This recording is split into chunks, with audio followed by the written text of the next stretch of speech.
Assalamualaikum warahmatullahi wabarakatuh. Kembali bersama saya Teddy Kurniawan, peserta Latsar CPNS Kementerian Kesehatan tahun 2025 dalam sesi Learning Journal.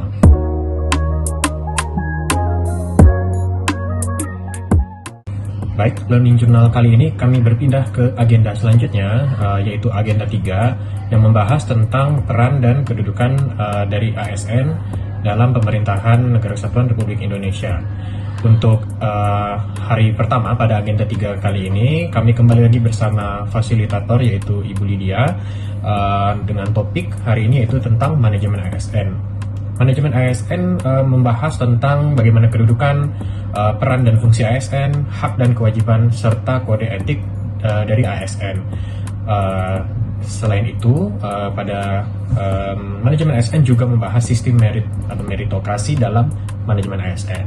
Baik, terkait dengan kedudukan ASN, sebelumnya kita harus mengetahui dulu bahwa ada dua jenis ASN berdasarkan Undang-Undang Nomor 20 Tahun 2023. Kemudian kita akan membahas tentang peran dari ASN. Peran dari ASN melingkupi sebagai perencana, pelaksana, dan pengawas penyelenggaraan tugas umum pemerintahan melalui layanan publik. Layanan publik yang diselenggarakan ini harus bersifat profesional dan bebas dari praktik KKN.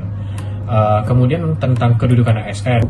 ASN kedudukannya sebagai pelaksana dari kebijakan instansi pemerintah, kemudian harus bebas dari pengaruh dan intervensi golongan ataupun politik tertentu.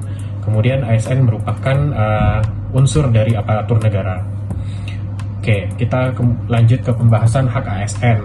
Hak ASN yang pertama tentunya mendapat penghasilan. Kemudian ASN juga berhak untuk mendapatkan penghargaan yang bersifat motivasi, mendapatkan tunjangan, jaminan sosial, lingkungan kerja, pengembangan diri, dan bantuan hukum. Sementara untuk kewajiban ASN melingkupi setia pada Pancasila, Undang-Undang Dasar 1945, dan pemerintahan yang sah. Kemudian harus setia juga kepada peraturan perundang-undangan, kemudian melaksanakan nilai dasar ASN, kode etik dan perilaku ASN, bersedia ditempatkan di semua wilayah Negara Kesatuan Republik Indonesia, dan harus menjaga netralitas. Artinya ASN tidak boleh terlibat dalam politik praktis. Kemudian kita berbicara tentang sistem merit. Sistem merit dalam manajemen ASN maksudnya adalah kebijakan dan manajemen ASN itu harus berdasarkan kualifikasi dan kompetensi secara adil dan wajar.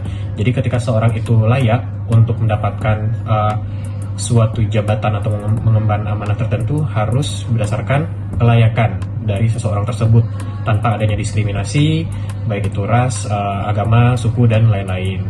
Kemudian sistem merit ini penting karena merupakan pedoman untuk pengembangan kompetensi dari ASN, yang mana pengembangan kompetensi sendiri itu diatur dalam manajemen talenta. Nah, itu topik untuk hari ini. Topiknya cukup luas dan sangat penting. Oke, demikian Learning Journal hari ini. Sampai ketemu lagi di Learning Journal berikutnya. Wassalamualaikum warahmatullahi wabarakatuh.